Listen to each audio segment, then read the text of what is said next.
পশ্চিমা অঙ্গনে সব ওলটপালট করে দিয়েছে জার্মানি।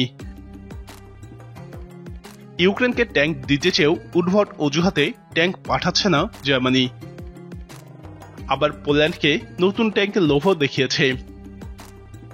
বিনিময়ে পোল্যান্ড পুরনো ট্যাঙ্কগুলো ইউক্রেনে পাঠিয়েছে। এখন পোল্যান্ড তাদের ট্যাঙ্ক ইউক্রেনে পাঠিয়ে পড়ে গিয়েছে অসহায়ত্বে, কেননা জার্মানি আর ট্যাঙ্ক দিচ্ছে না। গোলা নেই, তাই ইউক্রেনকে ট্যাঙ্ক দিতে দেরি হচ্ছে জার্মানির। অনেক আলোচনা সমালোচনার পর জার্মানি ইউক্রেনকে কয়েক ডজন বিমান বিধ্বংসী ট্যাঙ্ক দিতে রাজি হয়। দেশটির এই সিদ্ধান্তকে বাক বদলে দেওয়ার অংশ বলা হলেও জার্মানি জানিয়েছে তারা ইউক্রেনকে ওই জেপার ট্যাঙ্কের প্রথম চালান এখনই দিতে পারবে না। পূর্বাঞ্চলের রাশিয়া বাহিনীর সাঁড়াশি আক্রমণের মুখে ট্যাঙ্ক পেতে এত দেরি হওয়া নিয়ে ইউক্রেনের পার্লামেন্ট অসন্তোষ প্রকাশ করেছে।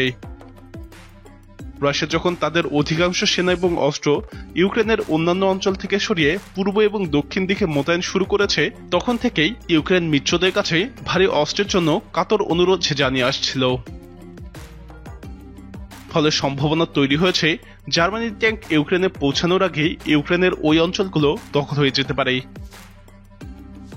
কিন্তু যেসব কারণে জার্মানির এই অনুরোধে সাড়া দিতে দেরি হচ্ছে, গোলায় ঘাটতি তার মধ্যে অন্যতম বলে জানিয়েছে সামরিক খাত সংশ্লিষ্ট একাধিক কর্মকর্তা।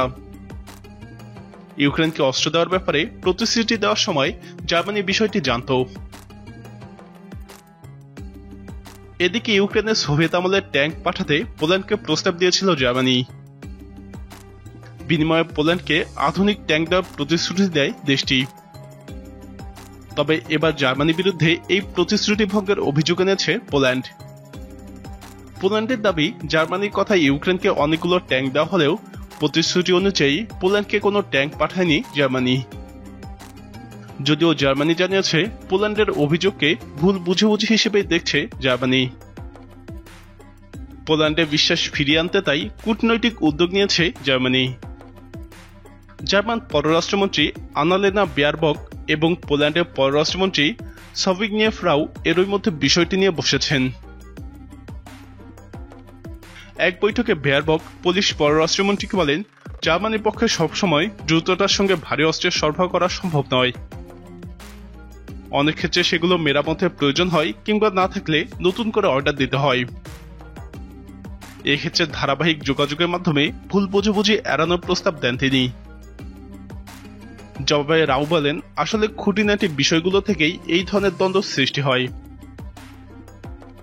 এদিকে জার্মান গণমাধ্যম ডার স্পিগেল জানিয়েছে পোল্যান্ড তাদের মানধাতার আমলে সোভিয়েত ট্যাঙ্ক ইউক্রেনকে দেওয়ার বিনিময়ে জার্মানির কাছে সর্বাধুনিক লেপার্ড ট্যাঙ্ক দাবি করেছে।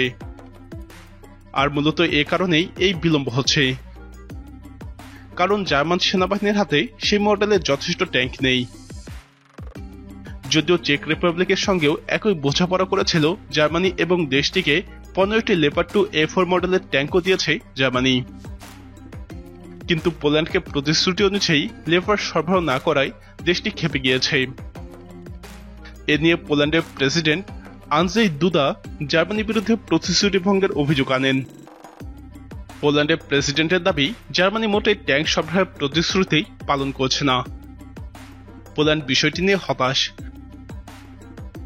সব মিলিয়ে পশ্চিমাদের মধ্যে এই বিশ্বাস তীব্র হচ্ছে জার্মানি পরোক্ষভাবে রাশিয়াকে সাহায্য করছে। প্রিয় দর্শক, আপনিও কি তেমনটাই মনে করেন? আপনার মতামত কমেন্টে জানান। নিয়মিত এরকম আপডেট পেতে আমাদের চ্যানেলটি সাবস্ক্রাইব করে আমাদের সাথেই থাকুন।